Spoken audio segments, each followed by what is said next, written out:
وصدق رسوله النبي الكريم الأمين إن الله وملائكته يصلون على النبي يا أيها الذين آمنوا صلوا عليه وسلموا تسليما۔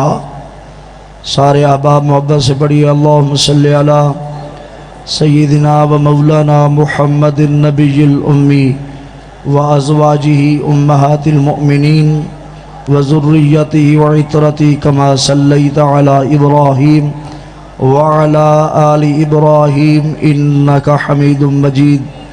الصلاة والسلام علیکہ یا سیدی یا رسول اللہ وعلی آلک وصحابک یا سیدی یا نور اللہ۔